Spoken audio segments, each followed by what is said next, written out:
Hello and welcome to the Ashfall.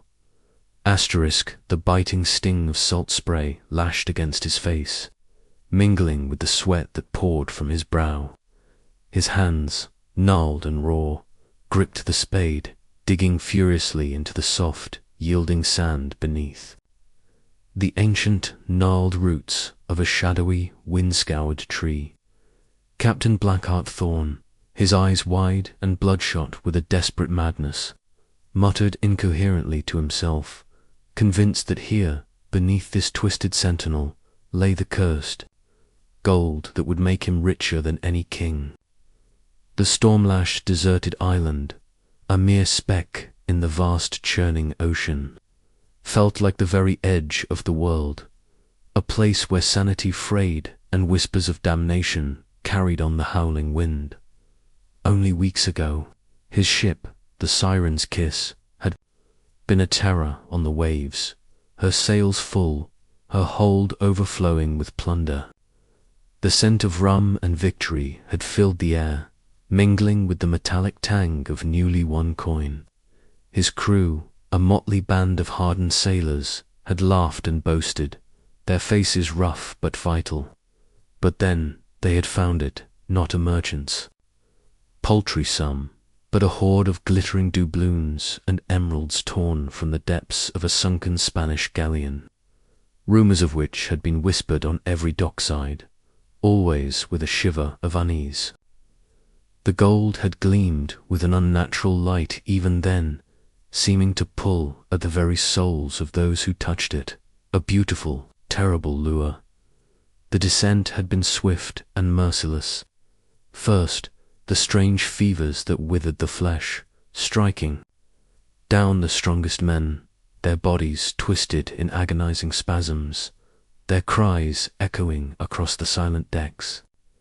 Then, the maddening thirst, even with casks full of water, as if their very souls craved something only the cursed treasure could provide. The scent of sickness mingled with the pervasive reek of fear and desperation, clinging to the rotting timbers of the ship. Disputes over dwindling rations, fueled by the encroaching madness, escalated into brutal, bloody brawls, turning brother against brother. The gleam of the gold, once so inviting, now seemed to mock them, its shimmer reflecting their growing terror. Captain Thorn, driven by an unholy obsession, had ordered the remaining crew to the desolate island, convinced that only by burying the most potent pieces of the hoard could the curse be appeased. His voice, once booming with authority, was now a rasping whisper, his once sharp mind clouded by paranoia. He saw betrayal in every shadow, heard accusations in the moan of the wind. His hands, though raw and bleeding, moved with feverish urgency, driven by a desperate primal need to bury the source of their torment. The gold, he believed, had absorbed the dying screams of its original owners, the despair of 1,000 drowned souls, and now demanded its payment in living flesh. A single, intricately carved wooden compass, its brass casing green with corrosion, lay discarded near the digging site, its needle spinning wildly, no longer pointing north, but to an unknown, chaotic doom. It mirrored the captain's own internal compass, irrevocably broken by the weight of his ill-gotten gains. One could almost hear the frantic muttering, the desperate appeals to unseen forces, as Thorn shoveled earth over the gleaming, malevolent pile. The very air around him seemed to crackle with an unnatural energy. A silent scream from the disturbed earth. The brutal truth was that the gold itself was not merely metal. It was a conduit, carrying the despair of its history, the violence of its acquisition, poisoning the very souls of those who possessed it.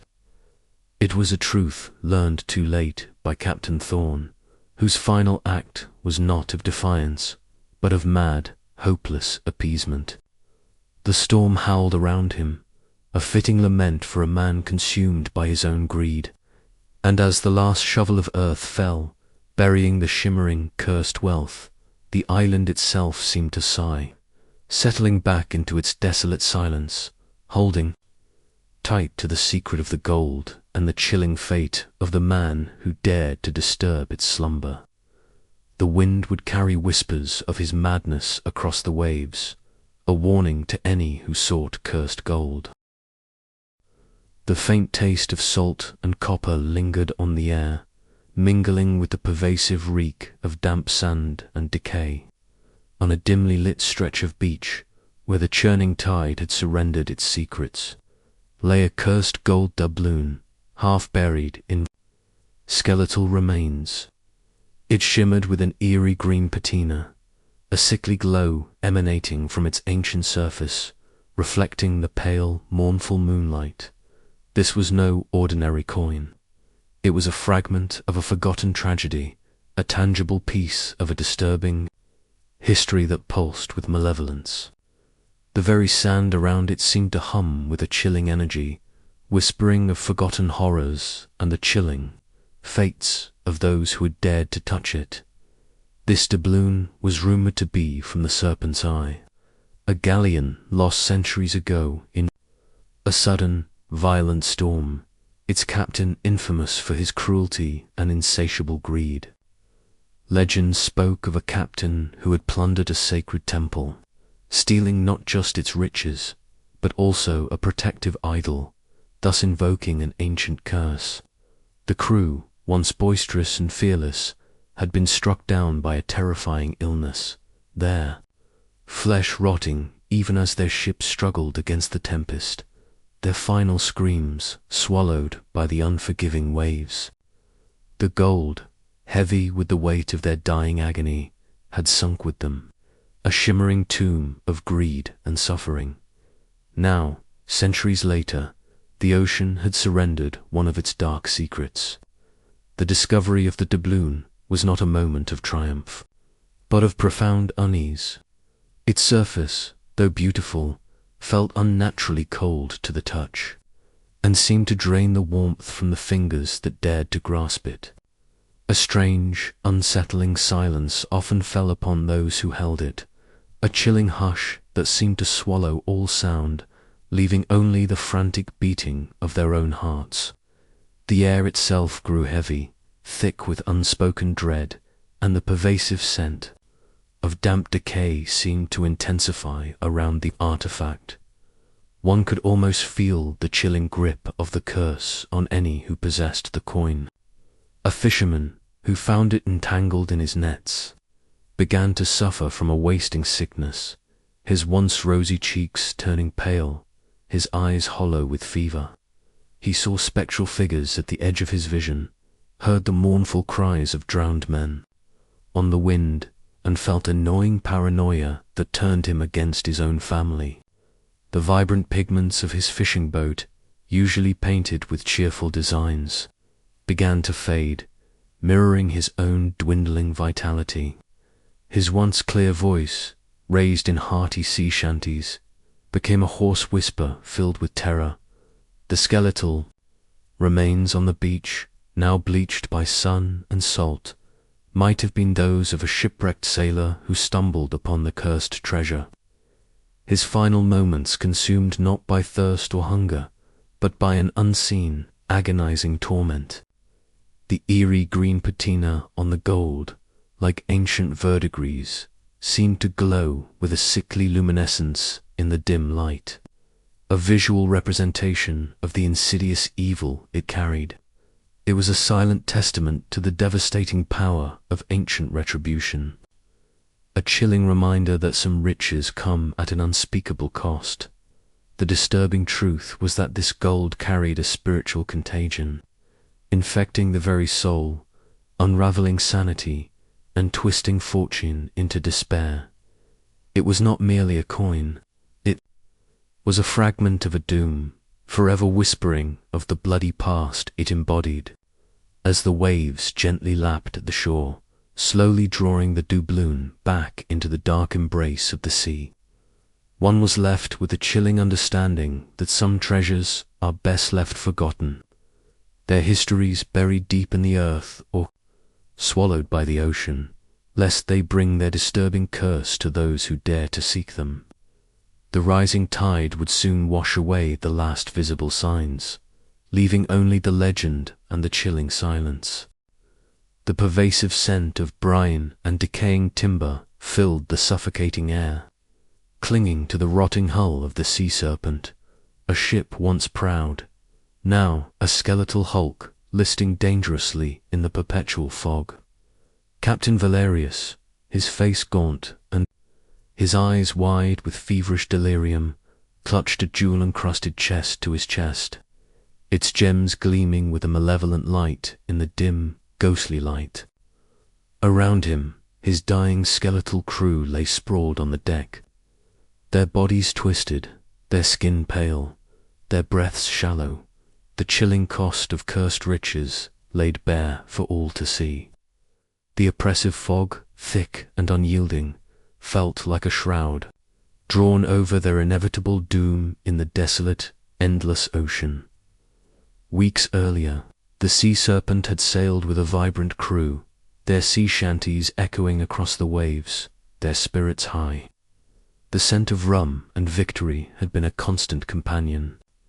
They were notorious, feared, and ruthless, their reputation preceding them in every port. Then came the whispers of a legendary treasure, a chest rumoured to be from a lost galleon, sunk centuries ago with a wealthy, cursed bishop aboard. Valerius, driven by an ambition that bordered on madness, had pursued the legend across treacherous seas, finally unearthing the chest from a dark, submerged grotto. The gems had glittered like cold fire even then, promising endless fortune, oblivious to the ancient warnings carved into the very rock of its resting place. The curse, subtle at first, had begun with whispers carried on the wind, unheard by sane ears, yet burrowing into the minds of the greedy. Then came the thirst, an unquenchable, maddening thirst that drove men to drink seawater to their agonizing deaths. Their bodies, racked by convulsions, became brittle and dry, their skin peeling, their eyes sinking deep into their sockets. The scent of sweet decay, mingling with the stench of their own fear, clung to the ship like a shroud. The once colours of their ship's rigging and the sailors' clothing had faded, as if life itself was being drained from them. Captain Valerius, once a figure of iron will, descended into a terrifying paranoia. He saw betrayal in every shadow, heard accusations. In the creak of the deck, he protected the chest with a feverish intensity, convinced that any who touched it, even looked at it wrongly, would steal his cursed bounty. The jewels, once shimmering with promise, now seemed to pulse with a malevolent light, mesmerizing him, binding him to his doom. He would spend hours polishing them, his hands trembling, his breath rasping, as his crew succumbed around him, one by one.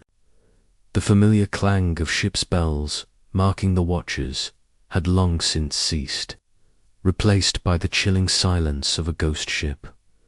The rotting timber of the ship itself seemed to groan in protest, its very structure decaying at an unnatural rate, mirroring the demise of its crew.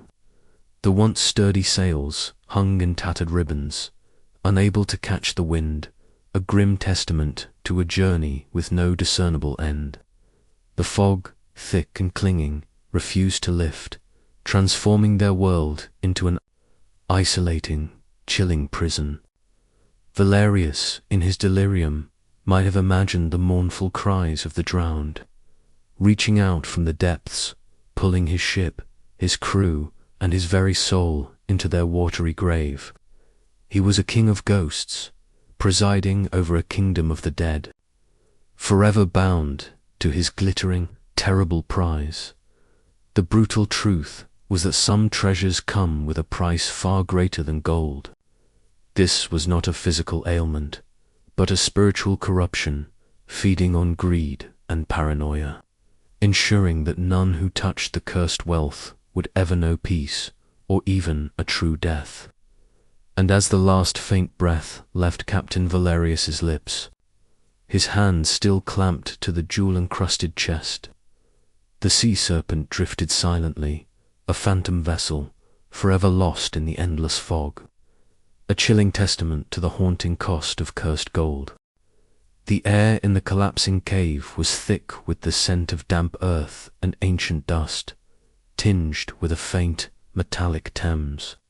A sickly, greenish glow emanated from a shimmering pile of gold coins, casting eerie shadows on the face of old Silas, a solitary, aging pirate whose eyes, though fixed on the glittering hoard, were vacant, hollow.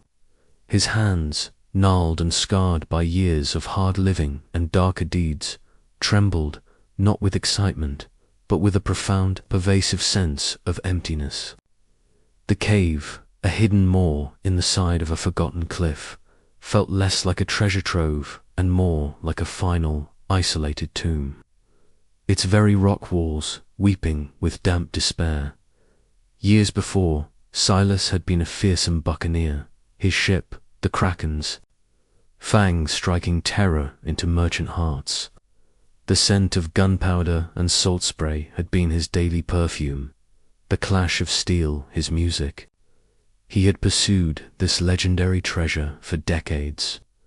A map tattooed onto his weathered arm, whispers of a monstrous hoard hidden by a forgotten, mad captain who had slaughtered his own crew to keep his richest secret. Silas had sacrificed much.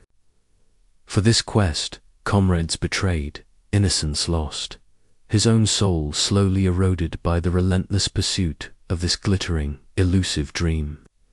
He had endured storms that ripped sails to shreds, faced mutinies with cold steel, and outwitted rivals, with cunning deception, all for this moment. But the gold, once discovered, had offered no solace. Its strange, phosphorescent glow seemed to drain the color from the surrounding cave, and from Silas's own spirit. He found it not in a grand chamber, but in a small, cramped fissure, almost as if it had been trying to hide, to remain undisturbed. The silence of the cave, broken only by the drip of unseen water and the scuttle of tiny creatures, pressed in on him, amplifying the echoes of his past deeds, the faces of those he had wronged, the ghosts of his own ambition. The pervasive smell of mildew and forgotten earth seemed to whisper accusations, mocking his solitary triumph. The cursed gold, in its profound stillness, had not brought joy, or comfort, or even security. Instead, it had brought an absolute, suffocating loneliness. Silas was a king in his own desolate kingdom, surrounded by wealth beyond imagining, yet utterly, terribly alone. The jewels that glittered from among the coins seemed to weep tears of frozen light, reflecting the profound emptiness in his own heart. He would spend hours simply staring at the pile, his mind lost in a haze of regret and unanswered questions. What good was all this wealth, if there was no one left to share it with, no one to impress, no future to build? The collapsing cave around him groaned, its rock walls shedding dust and pebbles, mirroring the crumbling of Silas's own sanity. He made no effort to shore up the precarious ceiling, no effort to leave.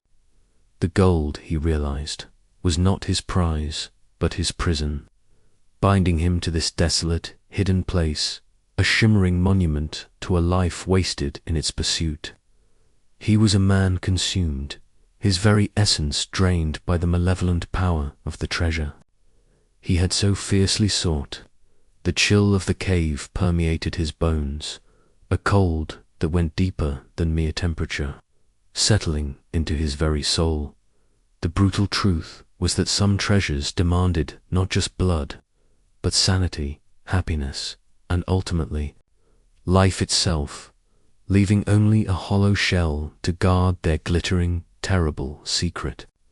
Silas, an ancient pirate, had found his ultimate prize. only to discover it was the architect of his profound, unending despair. As the last fragments of rock fell around him, slowly entombing him with his cursed gold, the cave settled back into its chilling silence, preserving the haunting legacy of one man's relentless pursuit of wealth and the profound, isolating emptiness that was its true, final reward. The roar of the storm was a deafening symphony of chaos, the ship a splintering toy in the grasp of the towering waves. Captain Thorn, his face a mask of desperation, clung to the mast, his eyes wide with fear and a terrifying realization. Below deck, amidst the terrifying creak and groan of the ship's timbers, a single, heavy, barnacle-encrusted treasure chest slammed against a bulkhead, its metallic thud mocking the futile efforts of the terrified crew. This was no ordinary storm. This was the sea's furious retribution, an ancient force unleashed by the weight of their ill-gotten gains. The stormy twilight, thick with rain and foam, seemed to swallow all hope, revealing the chilling cost of their pirate ambition only. Days before, the Sea Witch had been a queen of the waves, her sails billowing, her crew celebrating a grand haul, not just gold and jewels, but a vast collection of artifacts from a recently plundered coastal temple. Whispers had spread among the crew of strange carvings on some of the idols, warnings of ancient guardians, but greed, as always, had drowned out caution. They had laughed, toasted their fortunes, and dismissed the superstitions as old wives' tales. The scent of celebratory rum and freshly laundered sail canvas had filled the air, mingling with the salt spray. But the moment the heaviest artifact, a crudely carved stone idol with vacant eyes, was brought aboard, the winds had shifted.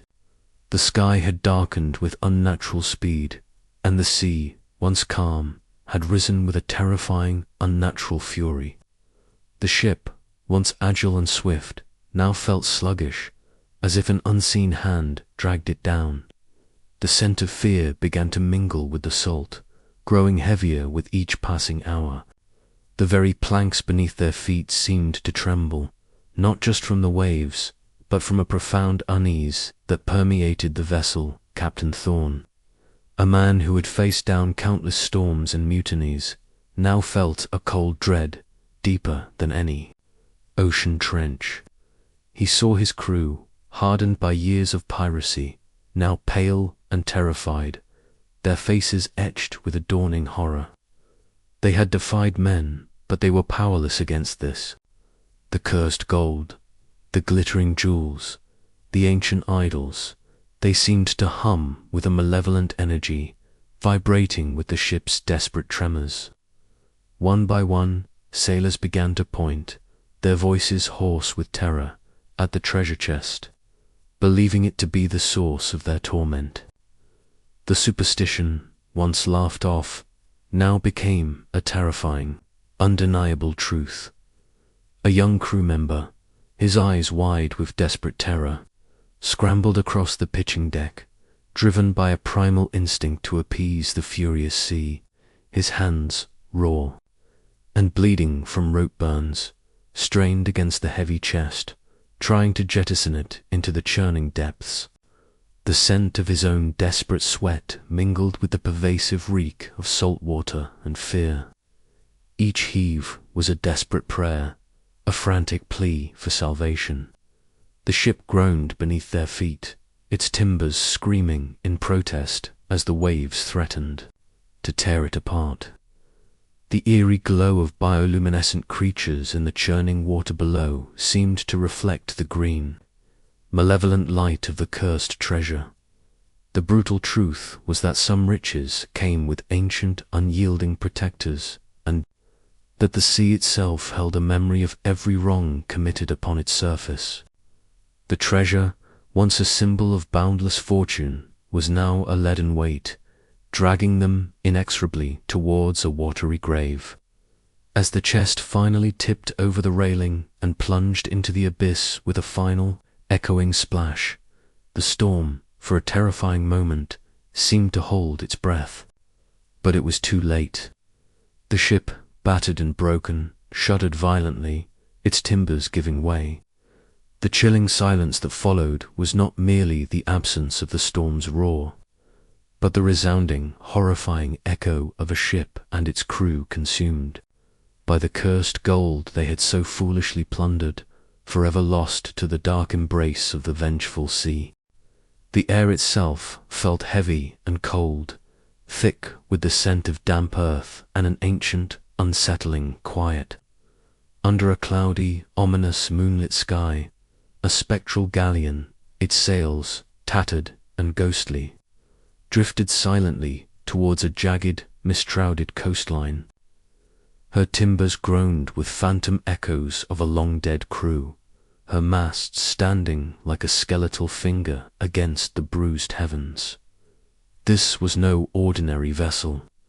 This was the Wraith, a ship of legend, a chilling testament to a pirate captain and his crew cursed to sail the seas forever, haunted by the cursed gold they could never truly possess. Centuries ago, the Wraith had been a vessel of vibrant life, filled with the boisterous laughter of pirates, the scent of gunpowder and rum, and the promise of endless riches. Captain Flint, a man as ruthless as he was cunning, had plundered a vast hoard from a besieged port, a treasure rumored to be tainted by the dying screams of its original owners. The gold had gleamed with an unnatural light even then, seeming to whisper promises of power and eternal fortune. But with the treasure came a dark pact, a chilling price paid in blood and sanity that doomed both captain and crew to an unending torment, forever bound to their ill-gotten gains. The curse manifested subtly at first.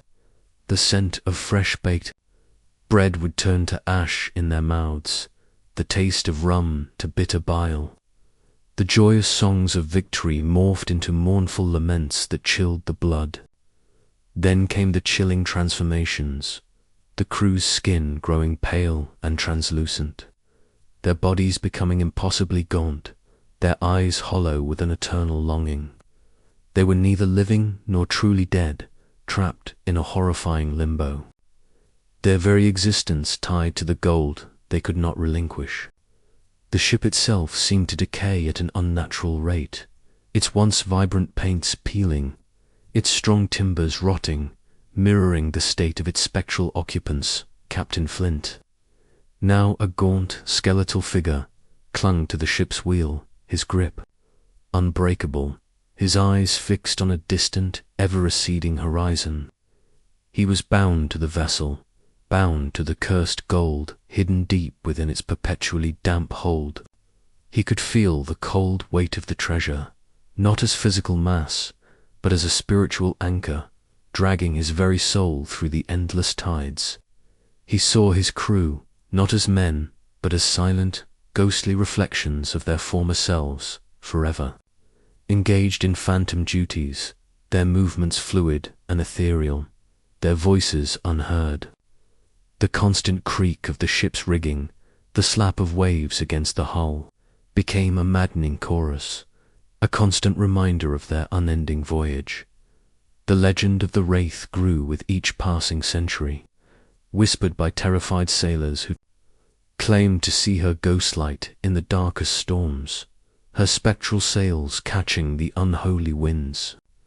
She was said to be forever searching for a place to finally bury her lost hoard, a desperate, unending quest for a peace that would never come.